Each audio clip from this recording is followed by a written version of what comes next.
lo vamos a hacer. Hoy vamos a hablar de lo que debes saber antes de valorar una propiedad y luego el día 17 haremos una segunda parte de lo que hay que saber antes de valorar una propiedad y luego ya entraremos a hacer algunas valoraciones en vivo. Bien, empecemos pues y vayamos ya al tajo. ¿Qué significa valorar? Pues valorar o la valoración inmobiliaria trata de discernir el valor de una determinada propiedad constituida generalmente por suelo y edificación. Requiere un conocimiento preciso de los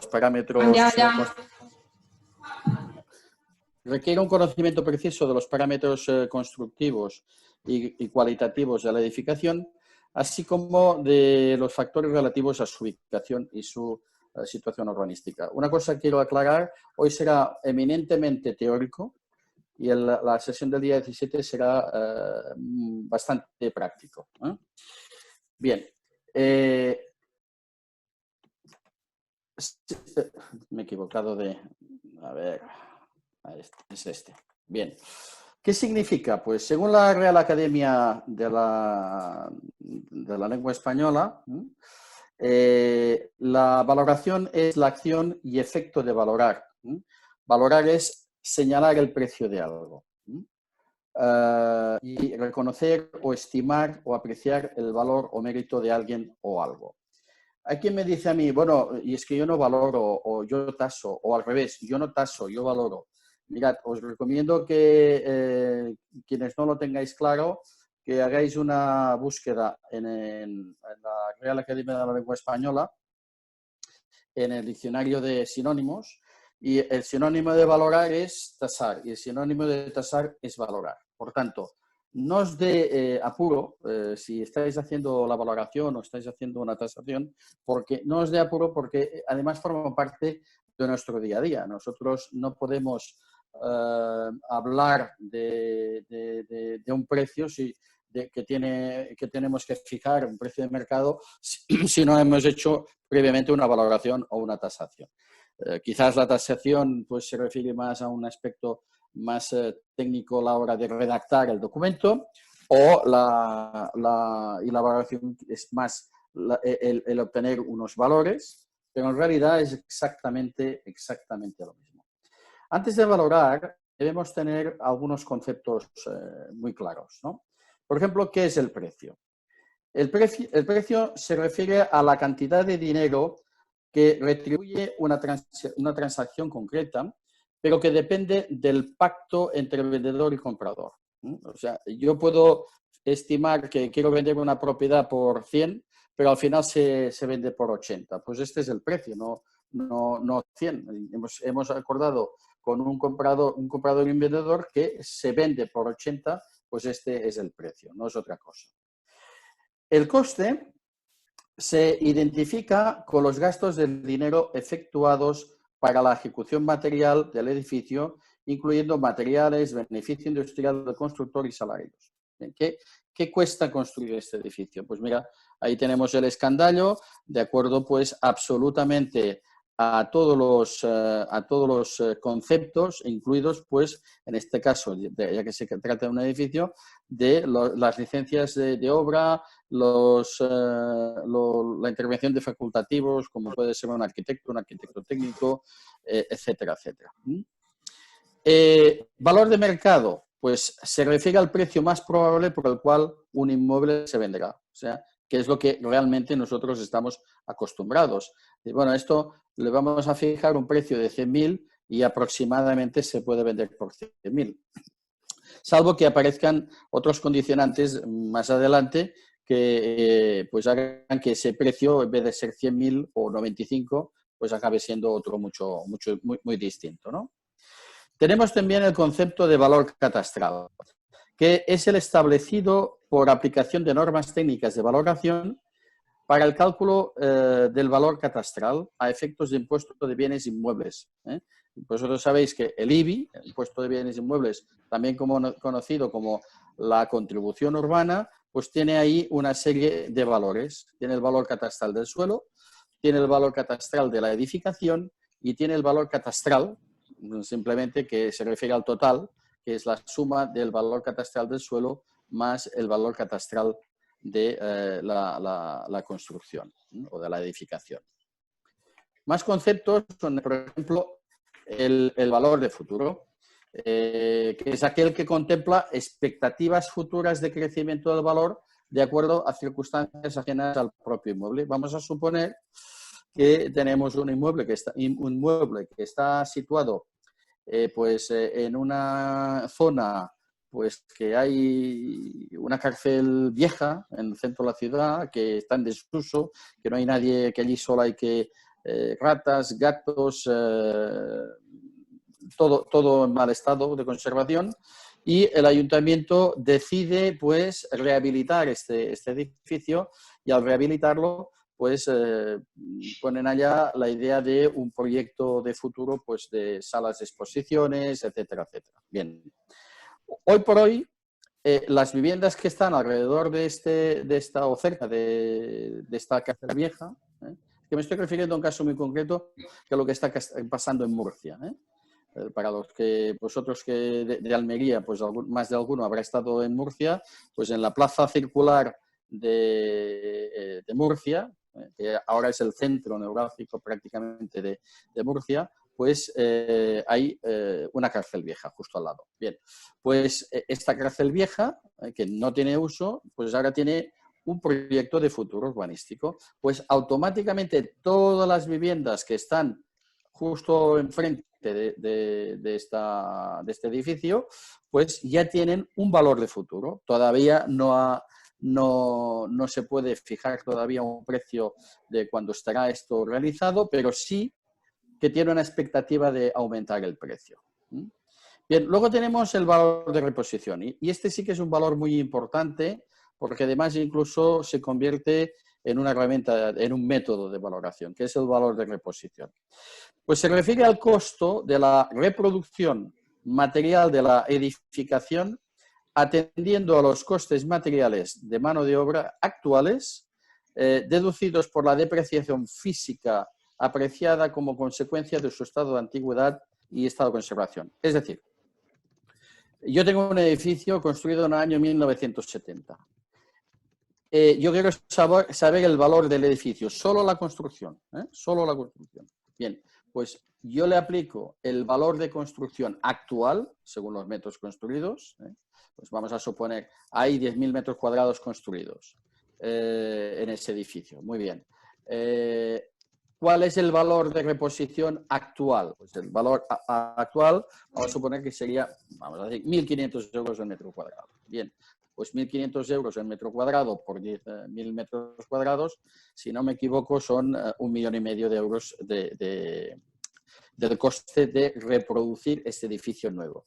Pero a mí no me interesa el precio de reproducir el precio hoy. A mí el que me interesa es qué valor tiene según el año 1970. Bueno, pues se aplican unos coeficientes correctores que en este caso pues probablemente sean el coeficiente 0,5, por tanto ese 1,5 millones multiplicado por 0,5 son 750.000 euros, y un coeficiente de estado de conservación pues que como que está muy, muy defectuoso, pues igual también es del 0,50, y el valor de esa construcción, de esa edificación, pues igual es de la mitad de 750, que son 375.000 euros.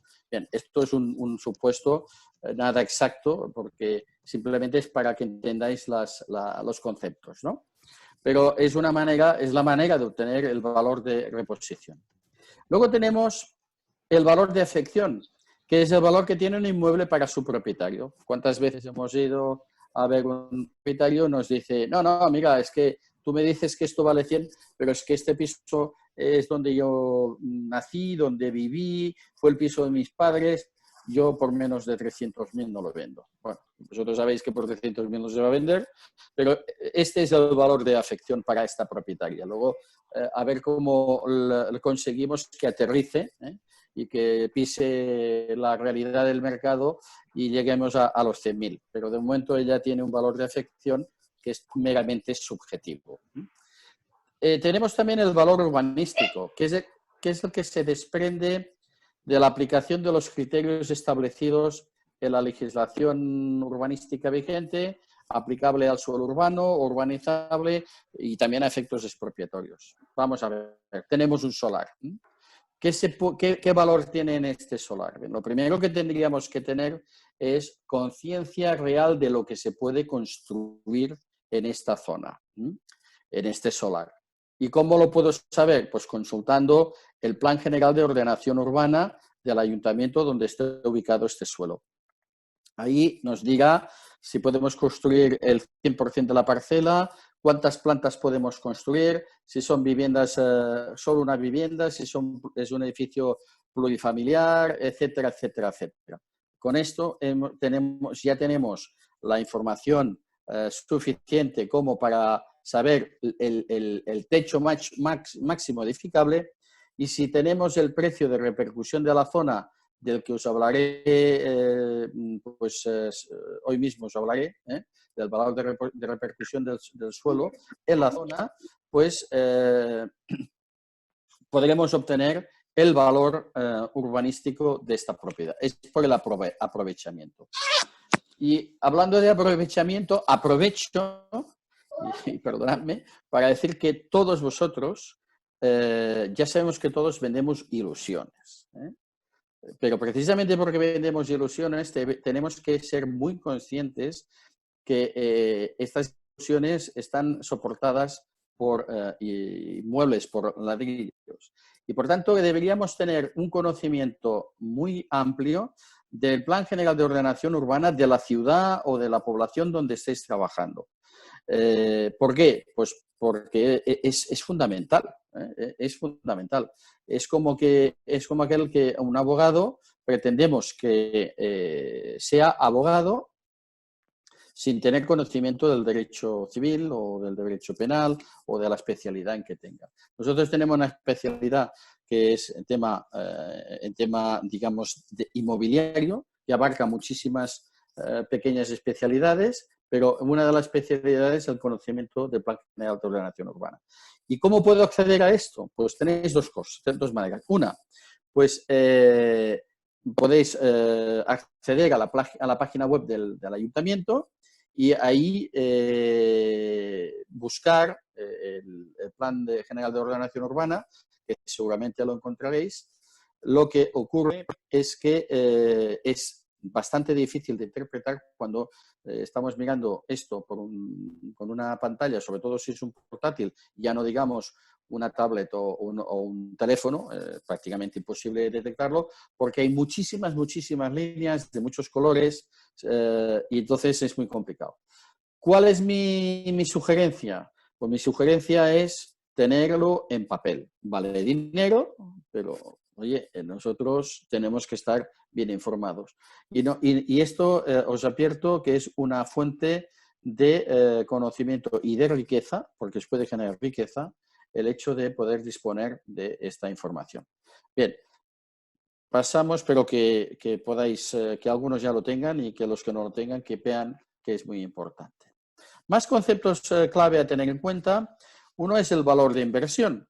Se refiere al valor que debería tener una propiedad para un inversor de acuerdo con sus parámetros de beneficio sobre la inversión. O sea, él es una persona que quiere invertir 100.000 euros, pero esos 100.000 euros le tiene que rentabilizar un 3,5%, un 5%, un 25%. Bien, pues para él el valor de inversión es básicamente esto, que es muy parecido a otro que hablaremos más adelante.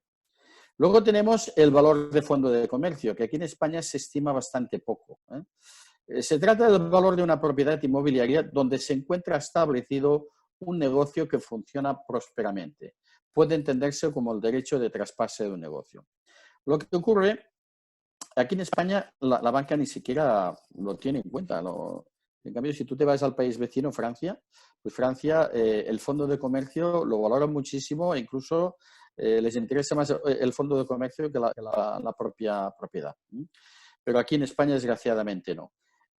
Lógicamente, si en una en un local comercial se desarrolla una actividad exitosa, muy rentable, pues lógicamente la propiedad tiene un valor superior, así resulta un desastre. ¿Cuántas veces vemos locales que abren un negocio y a los pocos meses lo cierran? A poco de tiempo lo vuelven a alquilar, lo vuelven a cerrar y es otro negocio, etcétera, etcétera, etcétera. Y diremos, jolín, es que este local parece maldito, ¿eh? Porque cada vez que se abre algo, al poco tiempo se cierra y se va a hacer puñetas, hasta que quizás llega una franquicia de este tipo exitosa que estudia muy bien si es rentable o no, ve que puede sacarle rentabilidad y mete en el negocio y funciona.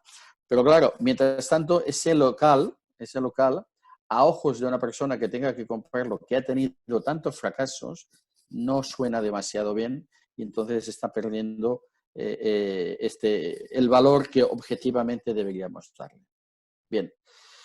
El valor en renta se refiere al valor del bien inmueble atendiendo su capacidad de generar rentas. Bien, este local se alquila por 6.000 euros al mes, o se alquila por 12.000 o por 18.000, pues tiene un valor u otro dependiendo de la capacidad de generar rentas, ¿no?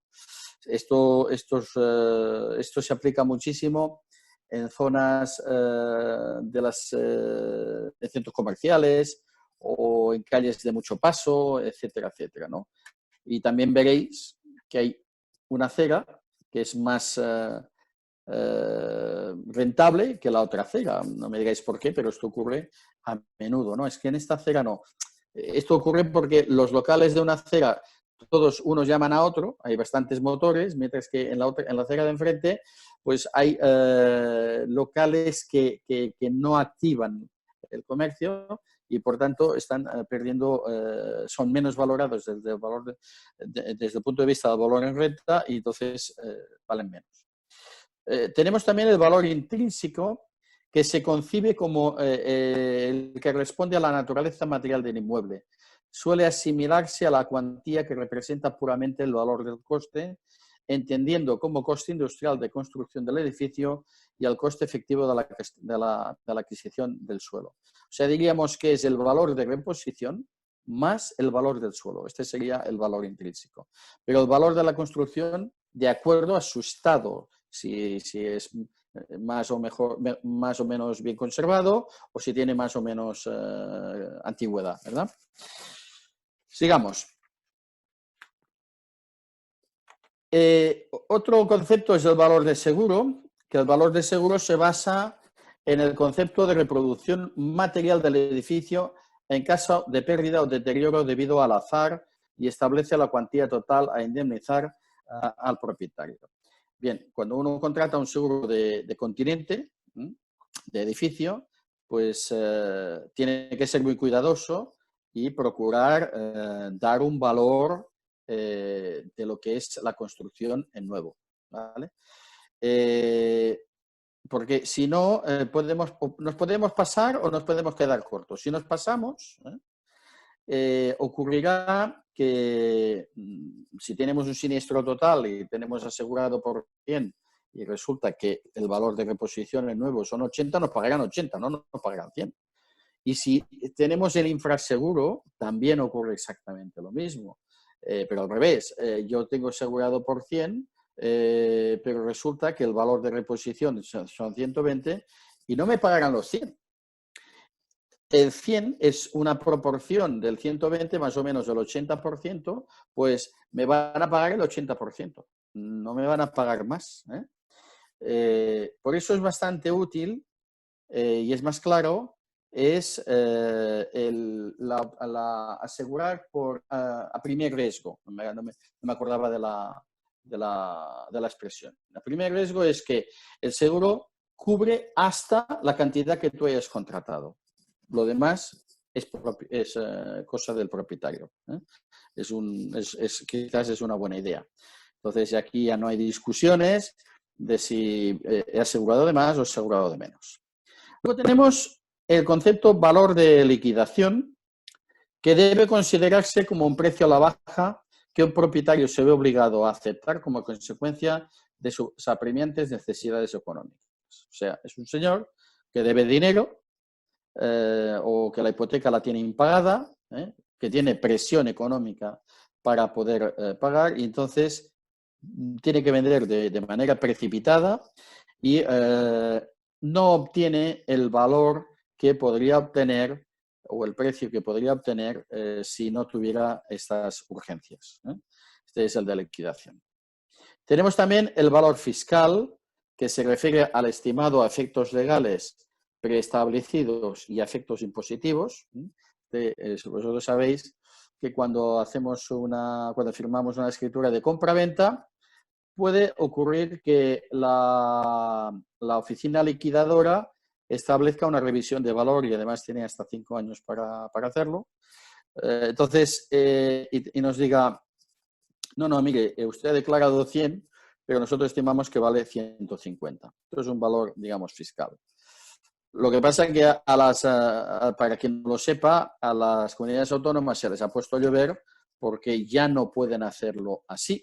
Ahora tienen que acreditar que vale 150. Si os hacen alguna revisión de valor así a voleo, porque resulta que el valor catastral multiplicado por no sé qué coeficiente da un resultado de 150 y vosotros habéis declarado 100, pues esto ya no les sirve. Ya podéis presentar un escrito de alegaciones de no, me tienes que argumentar, tú me tienes que justificar, administración, y no yo afectado, que esto vale 150 y no vale 100. Entonces ya lo que pasa es que la gente o no lo sabe o tiene pereza o lo que sea, el caso es que no está utilizando este mecanismo. Bien, tenemos el valor de justiprecio, que es el que se estima para una propiedad a expropiar a decisión de los juzgados de expropiación forzosa de los tribunales de justicia. El justiprecio tiene muy mala fama, inmerecidamente, porque se considera que se expropia por los valores que a uno le da la gana. No. Os puedo asegurar que no, porque tengo un cierto conocimiento de esto. En el Tribunal de Expropiación hay varios profesionales y dos de ellos son un notario y un juez de tribunales. Entonces, si uno de esos dos no está presente en la reunión no puede celebrarse, es una de las condiciones. Bien, cuando se reúnen, que se reúnen bastante a menudo, mínimo de una vez al mes, hay un equipo de arquitectos y arquitectos técnicos que hacen una propuesta de valor a expropiar de determinadas propiedades. Se estudia y se aprueba o se deniega. Y normalmente, cuando lo analizas, los valores de expropiación están por encima de los valores de mercado. Lo que pasa que, volviendo a un valor que he mencionado antes, que es el valor de afección, pues los que están afectados consideran que aquello vale más, por lo que sea, pero realmente en la infinidad de ocasiones se demuestra que el Tribunal de Expropiación valora incluso algo por encima del valor de mercado. Son tribunales totalmente independientes, ¿eh? No creáis vosotros que aquí no. La junta que decide son totalmente gente independiente que tienen sus propios responsabilidades de trabajo, notarios o abogados o incluso arquitectos y jueces, ¿no? Pero que además siempre toman una decisión a partir de la información que les facilita este equipo de profesionales arquitectos y arquitectos técnicos. Bien, y por último, el último concepto clave es el valor legal, que es entendido como valor máximo legal, que es el que se establece, por ejemplo, para las viviendas de VPO.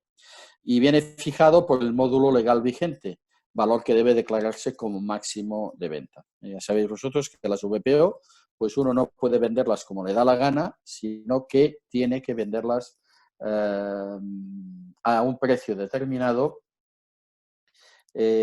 máximo, como el precio máximo, y por tanto este es el valor legal.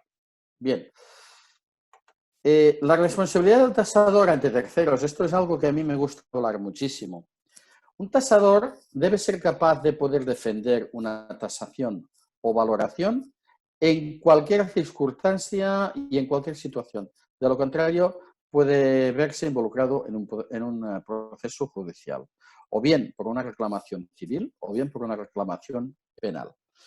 Si vosotros valoráis y no lo valoráis a conciencia, si alguien se siente perjudicado, os puede pedir una vía demanda judicial, una responsabilidad civil o penal. Mirad, la penal se paga con dinero, pero es que la civil se paga con dinero, pero la penal se paga con dinero y se paga con una sentencia de cárcel, que no significa que tengas que entrar en la cárcel. Pero tal como está hoy la situación, que luego tienes un accidente de circulación que consideran que has tenido responsabilidad penal, con la sentencia que tenías antes, que no habías ingresado, y ahora esta, con 2 entras en cárcel, ¿eh? Por tanto, sé cuidadosos a la hora de hacer tasaciones, ¿eh? No es por meter miedo al cuerpo de nadie. Yo tengo ya detrás de mis espaldas una gran cantidad de tasaciones hechas y nunca he tenido ningún problema. Es más, algunas veces sí que los he tenido que ir a defender mis tasaciones y siempre las he ganado. ¿Por qué? Porque he actuado honestamente y de acuerdo a lo que dictaban las normas del mercado. Bien, el informe de valoración debe ajustarse a una serie de parámetros de forma que lo haga posible en su lectura. El primer parámetro es identificar la finca, la identificación de la finca. El segundo es el contexto en que se haya ubicada la propiedad, las características físicas, la situación urbanística. Veis, aquí volvemos a necesitar el Plan General de Ordenación Urbana para saber realmente qué posibilidades urbanísticas tiene. Sus condiciones jurídicas básicamente son consultar la nota de registro, lo que tiene y lo que no tiene, y finalmente los aspectos más relevantes del mercado inmobiliario. Bien, os voy a mostrar algunas imágenes que seguramente tendría que hacerla algo más grande. Esto, a ver cómo lo puedo hacer. Aquí, sí. Vamos a ver si lo hago más grande. Esta es una propiedad que está afectada urbanísticamente. Esta que está aquí en este círculo mal hecho. Si lo observáis, está algo avanzada la construcción, está más hacia el centro de la calzada, la casa de la izquierda dentro del círculo que el edificio de la derecha que tiene las persianas cerradas, incluso del de más a la derecha que está pegado al del centro.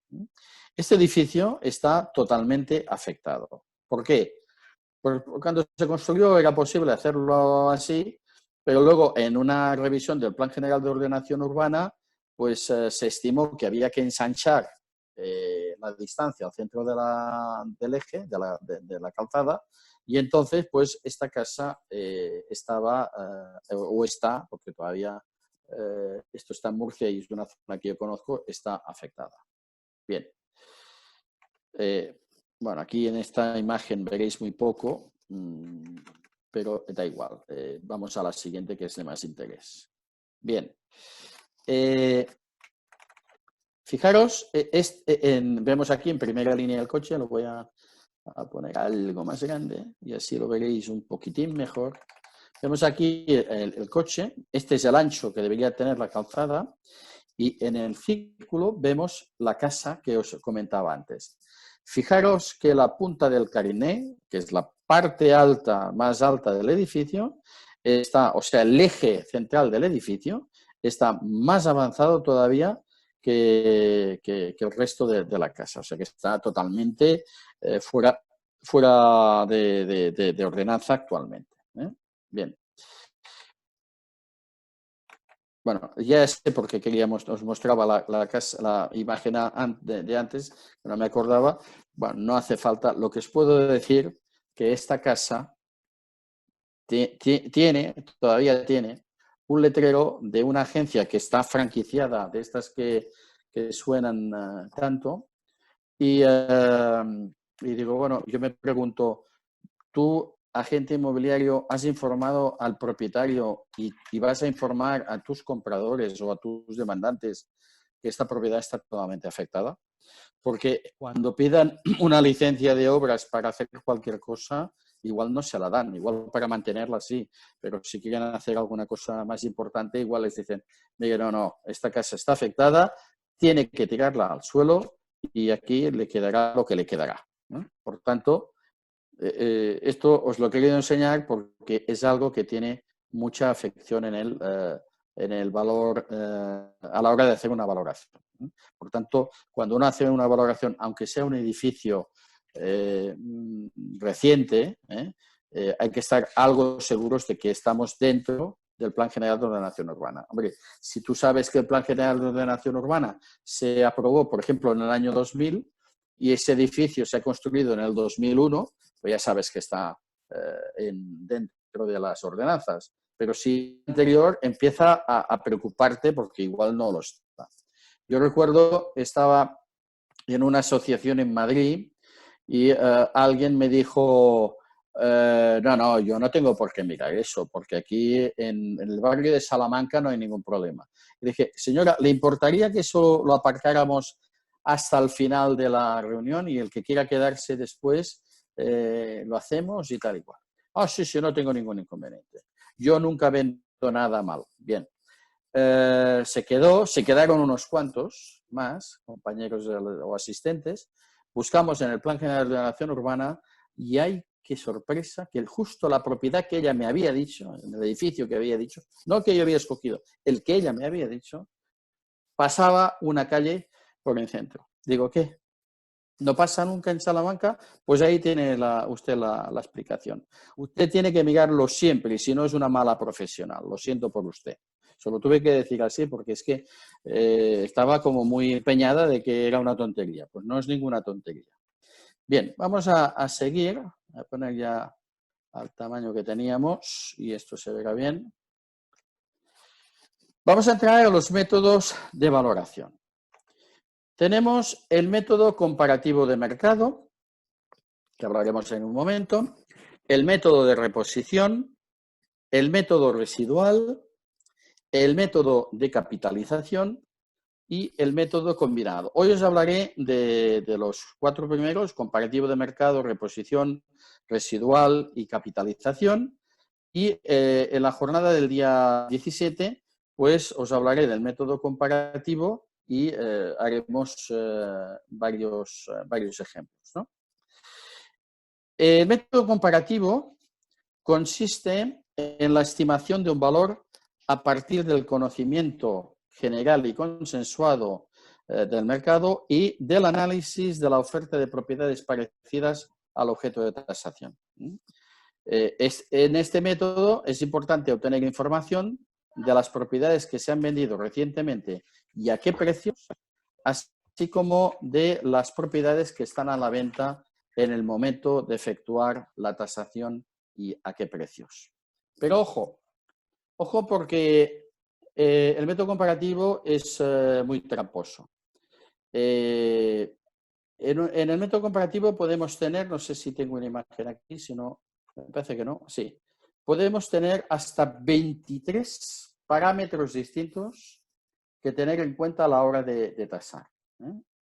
El mínimo 23, que es en el caso de las viviendas plurifamiliares, pero si ya son unifamiliares o en hilera y tal, pueden ser incluso más. O si ya hablamos de naves industriales, comerciales, etcétera, ¿no? Estos 23 mínimos, pues uno es la tipología constructiva. Evidentemente tú no puedes comparar una casa con un piso. No vale lo mismo el valor de construcción, de reposición. La zona es fundamental. En el centro de Almería, con toda seguridad, se vende muchísimo más caro cualquier vivienda que otro de la misma antigüedad, pero en las afueras de Almería, ciudad. Yo Almería he estado muy poco, he estado solamente 2 veces en mi vida y no puedo deciros calles y tal, ¿no? Pero sí que sabemos perfectamente que es así. Y, oye, ¿y qué pasa? ¿Que cuesta más construir en el centro que en el extrarradio? No, en absoluto.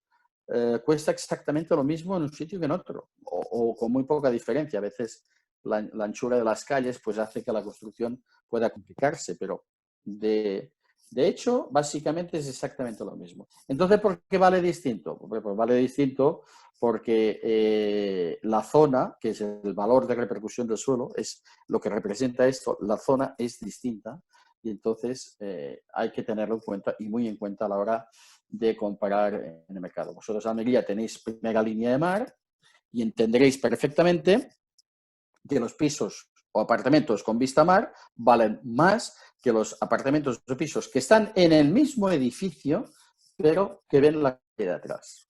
Eso es la zona. Luego, la superficie construida, un piso pequeño, 50, 60 metros, esto más bien un apartamento, pues tiene normalmente un precio de venta metro cuadrado mayor que un piso de 150 a 200 metros. Es así, son evidencias que son así y no se justifica, digamos, porque al final cuando multiplicas 50 por 2.000, pues es un precio de 100.000, mientras que si multiplicas 200 por 2.000, ya son 400.000. Entonces esto ya no te cuadra, no, dice, no, este es demasiado alto, tenemos que bajarlo, ¿no? Pues esto es debido a la superficie construida. También hay que tener en cuenta la superficie de terrazas o balcones. Hay quien dice, no, a los balcones y terrazas aplícale el 50% del valor. No, señor, tiene nada que ver. No tiene nada que ver. Es más o menos el valor de reposición o de construcción de una terraza o un balcón representa más o menos algo más de un 10% de lo que cuesta la construcción del edificio en sí, de la vivienda en sí. Igual que los Porsches, tiene un coste superior que la terraza, pero tampoco es ni mucho menos el 50%. Si hay piscinas privadas, este tipo de piscinas que se sitúan en las terrazas, en zonas turísticas es frecuente verlo, ¿no? Terrazas un poco grandes y hay una bañerita allí que se utiliza muy poco, pero bueno, algún valor tiene, ¿no? También tenemos el estado de conservación. Claro, antes hemos dicho un edificio construido en 1970 que tiene un coeficiente de, pongamos, por antigüedad de 0,50, desde luego no lo podemos comparar a un edificio recién construido. No son en absoluto nada iguales, no se pueden tener en cuenta. Si tiene o no tiene depreciación funcional. ¿Qué es esto? Bien, un edificio construido a principios del siglo pasado, en 1910, por ejemplo, pues por costumbre los techos eran como, no la mitad, pero una vez y media más altos que los que ahora tenemos. Nosotros tenemos un techo de casi 3 metros, 2,85 m, y ellos construían entre forjado y forjado, pues a una distancia aproximada de 4,5 e incluso 6 metros, hasta 6 metros de altura. Lógicamente, si ahora lo volvemos a construir, donde ellos ponen 2 plantas, nosotros ponemos 3. Por tanto, cuando valoramos un edificio de estas características, pues ya tiene una depreciación funcional que hay que aplicarle. Si se trata o no de una vivienda interior, también no es lo mismo que si es exterior. Esto es completamente lógico, o sea, todos los dormitorios e incluso la cocina, o la cocina no, da a la calle, la cocina da a un patio de luces interior, pero en cambio una vivienda interior, pues prácticamente todo da a un patio de luces pequeño, interior, y quizás alguna de las piezas da al exterior, como puede ser el salón comedor, pero todo lo demás da al interior. No es lo mismo, para que no confundáis, y a los que conozcáis Barcelona, el Eixample de Barcelona están lo que se llaman los patios de illa, patios de isla, que son inmensos, que son vergeles, pueden ser, si están bien cuidados, son fantásticos. E incluso las viviendas que dan a interior incluso tienen un valor más elevado que las que dan a calle. ¿Por qué? Porque son viviendas muchísimo más tranquilas. Si tiene o no tiene cargas de protección urbanística, y luego os expresaré cuáles son. Entonces, pues hay tres clases. Bueno, protección urbanística, perdón, la confundía con las afecciones urbanísticas. Protección urbanística, no, caray, es que ha entrado un crío mío aquí y ya me he destrozado, perdonadme. Protección urbanística y afecciones urbanísticas os las desarrollaré después para que las entendáis ya con los coeficientes. ¿O en qué planta está situada la vivienda? No es lo mismo vivir en una primera planta que en una sexta planta. A todos nos gusta más vivir en una sexta que en un primero. Y, lógicamente, vosotros lo sabéis, se está vendiendo mucho más caro la última planta que la primera. ¿Por qué? Bueno, pues porque hay menos ruido, más sol, menos vistas, en fin, más vistas, perdón. En fin, hay una serie de mejoras en las últimas plantas que en las primeras no hay.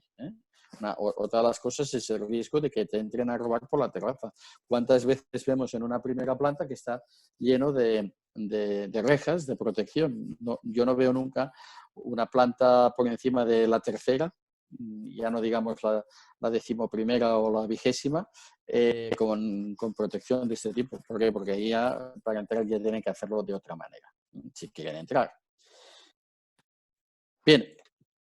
También se dispone o no dispone de ascensor, y si hay quien diga que eso no tiene importancia, le voy a recomendar que coja una botella de butano o una buena butano, o que coja un crío de 2 o 3 años y que suba 4 pisos. Ya se va a enterar de lo que es subir o no subir en ascensor.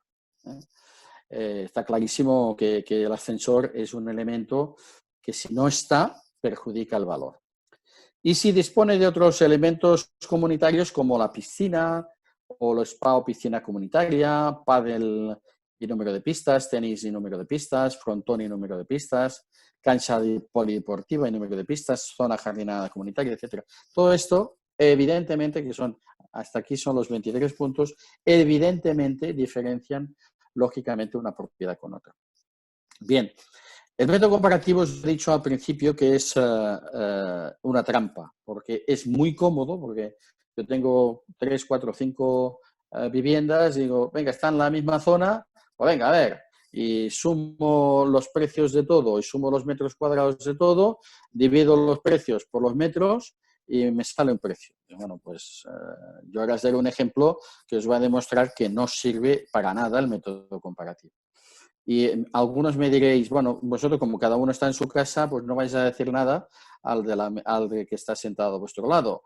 Pero si estuvierais sentados, más de uno diría al otro, yo eso no lo hago. Pues os aseguro que se hace, y muchísimo, lo que os voy a decir. Un edificio del año 1970. El primero A, sin reformar, se vende por 100.000 euros. El primero B, reformado, se vende por 300.000 euros, reformado de anteayer. Y se vende por 300.000 euros. 100.000 más 300.000 son 400.000. Dividido por 2 son 200.000. Esto es el método comparativo mal utilizado. No sirve absolutamente de nada, porque no es verdad que el piso de 100.000 valga 200, ni tampoco es verdad que el de 300 valga 200. Esto es una tontería, como una casa de país, como decimos en mi tierra. Yo soy de origen ampurdanés y os aseguro que esto es una tontería inmensa.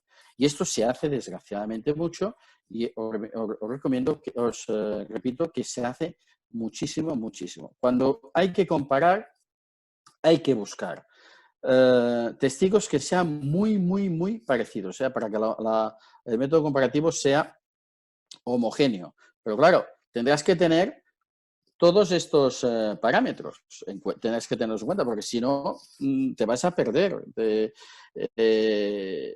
Imagínate que con el ejemplo que os he dado de un piso del año 70 y otro piso de recién reformado ahora, pues si comparásemos solo esos dos, el resultado yo tendría que decir, el valor de este piso es más menos 200.000 euros, ¿eh? Más menos el 50% por arriba, más menos el 50% por abajo, ¿eh? Más menos. Pero esto no se puede valorar así, ¿no? Por tanto, por favor, sé cuidadosos con esto. Bien. Aquí tenemos 3 edificios. Me he anticipado lo que son las imágenes, 3 edificios que son iguales, que son distintos. El edificio A, voy a hacerlo un poco más grande, a ver si veis algo más. Pues el edificio A pues, es de reciente construcción. A ver si puedo bajarlo, que no me deja bajar esto. Aquí. Es de reciente construcción, acabados de superlujo, piscinas en la terraza, garaje, gimnasio, amplias zonas ajardinadas, porche, terraza, jardín y se vende a 5.000 euros el metro. El segundo, pues es de 25 años de antigüedad, calidades medias, solo tiene el ascensor comunitario y se vende a 3.000. Y el tercero, 50 años de antigüedad, calidades bajas, sin elementos comunitarios y el precio son 1.000 euros el metro cuadrado. ¿Qué hace el método comparativo? Pues el método comparativo hace lo siguiente. Suma los 5.000 más los 3.000 más los 1.000, son 9.000 y divide por 3.000. Y como ya ha quedado yo claro, pues esto es un error bestial, porque el propietario del edificio que hay que venderlo a 5.000 os va a decir que no quiere saber nada de vosotros, que no habéis entendido su producto. Mientras que el propietario del edificio C estará muy contento si le encontráis a alguien que venda, que compre la propiedad por 3.000 euros el metro cuadrado, pero yo creo que a menos que pueden pasar 2 cosas, o 3, vaya, que no encontréis a nadie, que es lo más normal, que encontréis al mirlo blanco, que profesionalmente lo encontréis una sola vez.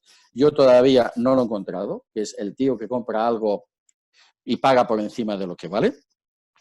O bien que habéis valorado sin daros cuenta de algo y el que lo ha comprado sí se ha dado cuenta de algo, de este algo, y entonces está dispuesto a pagar más caro porque sabe que aquello lo vale, ¿eh?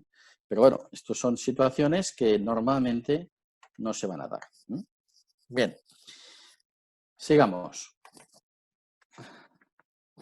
Tenemos el método de reposición, que el método de reposición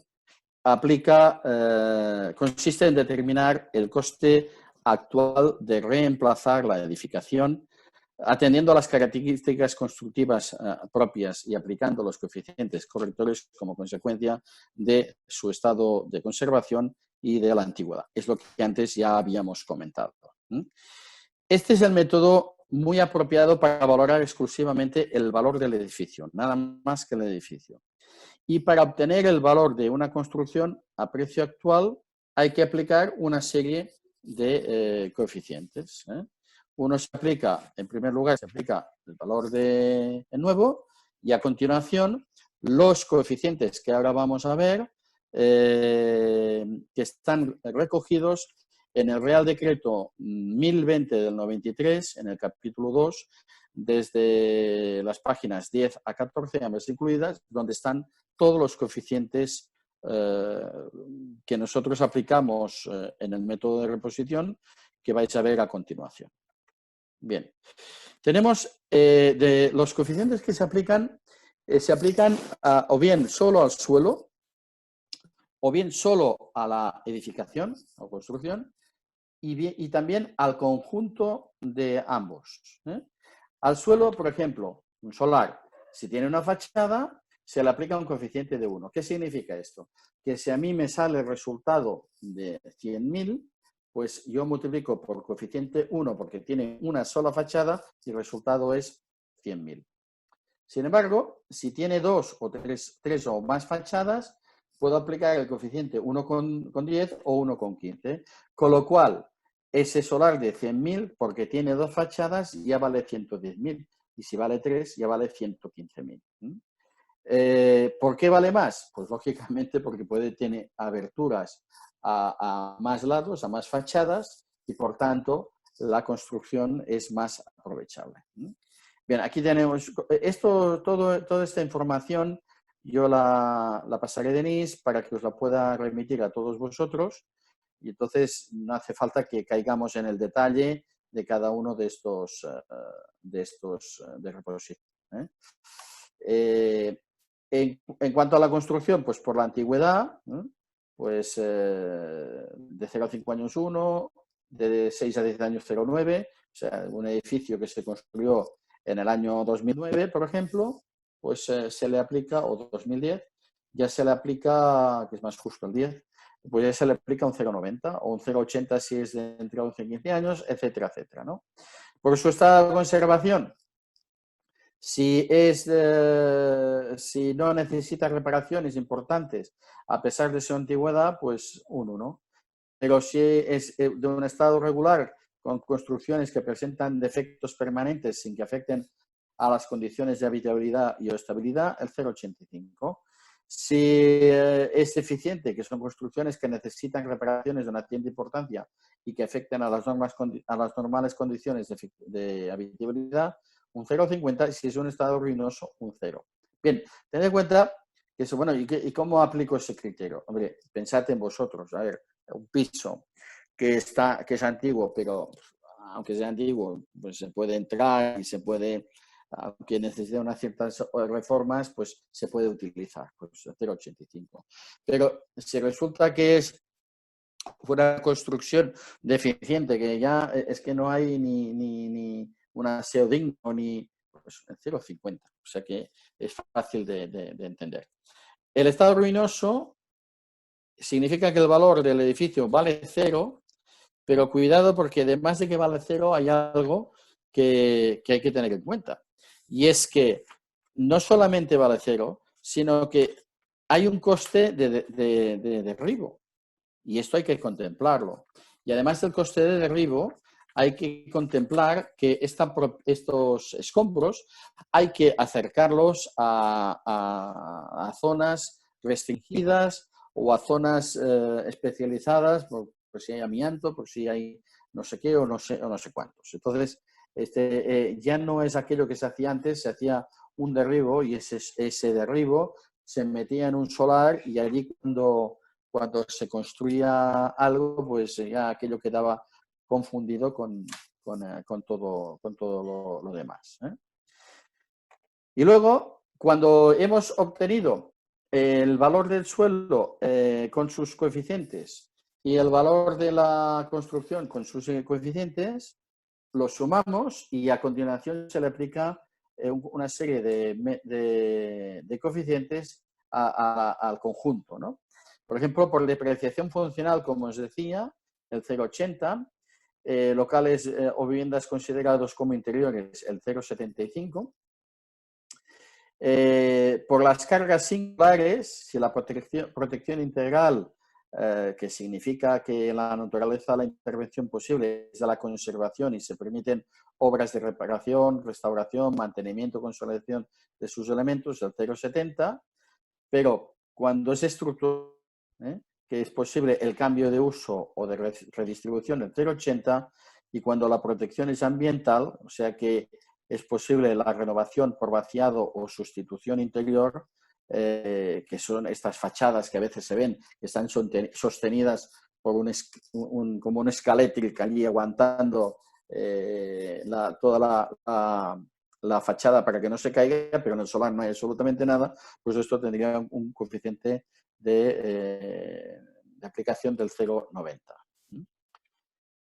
Tenemos también una serie de coeficientes, como son, perdón, me he ido y no debía haberme ido. A ver si la recupero, si la recupero por aquí. Es que quería hacerla más grande, pero en vez de hacerla más grande, lo que he ido es a otra cosa. Tenemos los coeficientes de... A ver si me deja aquí. Los coeficientes que se aplican a los elementos comunitarios, estos no están contemplados dentro del Real Decreto que he mencionado, pero nosotros los utilizamos porque los consensuamos con un grupo de agentes inmobiliarios y llegamos a esta conclusión, ¿no? Entonces, también las fincas afectadas por futuros viales, en concreción urbanística, etcétera, el 0,80. Es lo que os decía antes del ejemplo de esta mujer del barrio de Salamanca que tenía un edificio que ella no había mirado porque consideraba que allí no le pasaba nada y tenía una calle que le pasaba justo por el centro del edificio. Y luego, por último, tenemos el coeficiente de mercado, que es un cajón desastre. Nosotros en las valoraciones que hacemos en API Virtual utilizamos el coeficiente de mercado y le aplicamos siempre el 1,20, pero podría aplicarse hasta el 2 y el 2,5, lo que queráis, e incluso que fuera negativo. Sigamos. Vamos a hacerlo más pequeñito. Tenemos el método residual.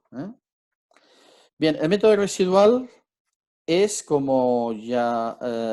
vamos a hacerlo con un ejemplo que será mucho más fácil. Bien, es lo que hace, ¿qué es lo que hace un promotor o un constructor para fijar su precio de venta? Él lo que hace es sumar sus costes. Suma el coste del solar, suma el coste de construcción, los facultativos, la licencia, el margen y el precio de venta. El total, en este caso, serían 807.000. Esto es un puro ejemplo, ¿eh? No tiene por qué ser ni siquiera coherente. Pero esto es lo que hace un promotor o un constructor. Pues en el método residual lo que hacemos es justo lo contrario de lo que se hace desde el precio de venta, 807.000, vamos quitando los costes, margen, costes facultativos, licencia, construcción, y que nos queda el valor del solar. Y por tanto el método residual sirve básicamente para saber el valor del solar. Pero en el valor del solar, aquí tenemos un valor total, 200.000 euros. ¿De qué nos sirve? Bueno, nos sirve de saber el precio que se ha pagado o qué precio de repercusión tiene en total. Pero a nosotros nos interesan dos cosas.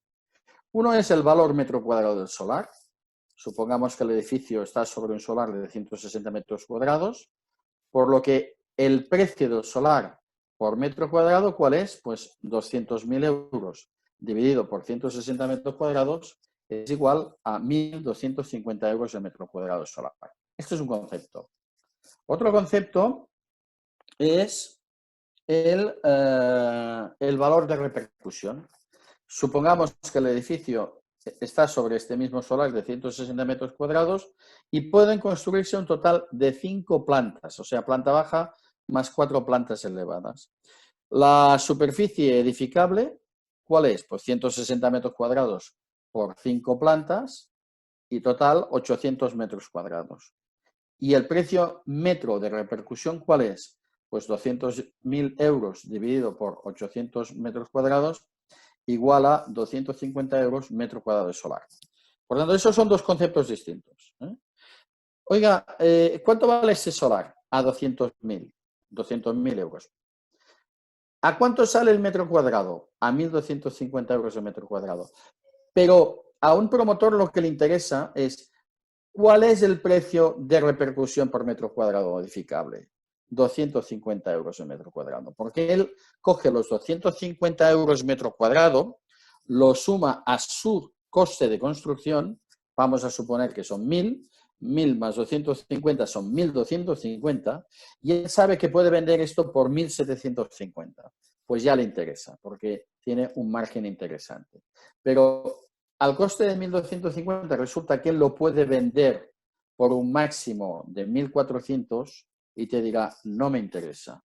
El solar es demasiado caro porque el coste de construcción ya sé lo que es y no va a bajar de 1.000. Quizás puedo apurar un poco por aquí o por allá, pero lo normal es que no pueda bajarlo. Por tanto, no me interesa.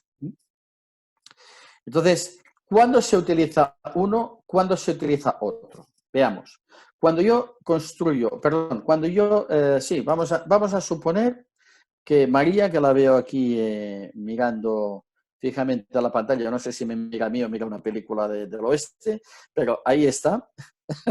No, aunque digas que no, tampoco te vamos a creer, o sea que tú misma, da igual. Entonces, imagínate que María vive sola y compra en una urbanización un solar para construir una casa. Bien, ella vive sola y con 100 metros cuadrados de casa tiene suficiente. Sin embargo, en esas parcelas, en esa urbanización, se pueden construir casas de hasta 500 metros cuadrados. En cambio, somos una familia de 6 personas y yo necesito los 500 metros porque hay mucho follón, en fin, lo que sea. Entonces, ¿qué valor considero aquí? Pues aquí considero el valor metro cuadrado de solar. ¿Por qué? Porque María no agota la edificabilidad máxima. Entonces, como no la agota, sería una barbaridad, una estupidez decir que lo que ella compra por esa parcela dividido por los 100 metros cuadrados de casa le saldría muchísimo más caro que lo que me cuesta a mí la parcela. Vamos a decir que la parcela vale 100.000 euros. 100.000 euros dividido por los 500 metros de construcción míos, pues son, si no me equivoco, 200 euros metro cuadrado. Pero en cambio a ella, los 100.000 euros dividido por 100 metros de casa, le sale a 1.000 euros el metro cuadrado de repercusión.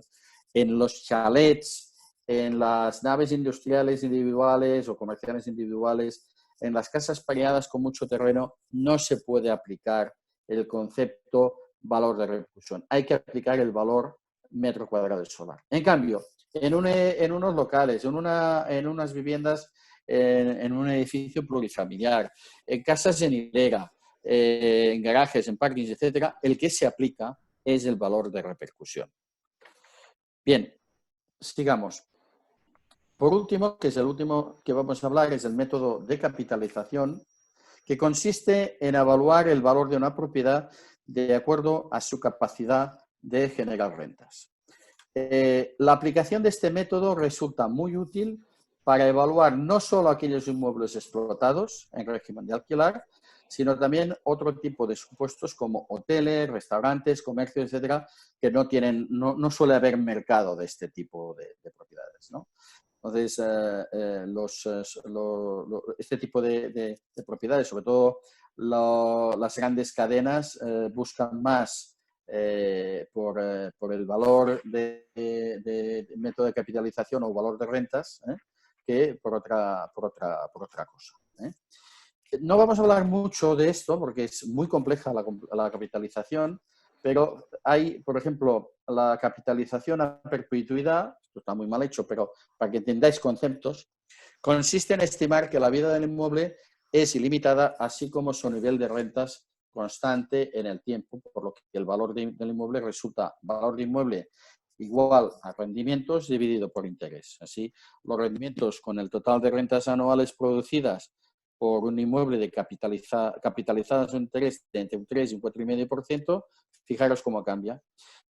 Supongamos que se alquila por 6.000 euros al mes, son 12 meses al año, por 20 años, son 1.440.000 euros, que a un 3% pues representa que la propiedad debería valer 480.000 euros. Pero en cambio, si cogemos a 4,5%, la propiedad valdría menos.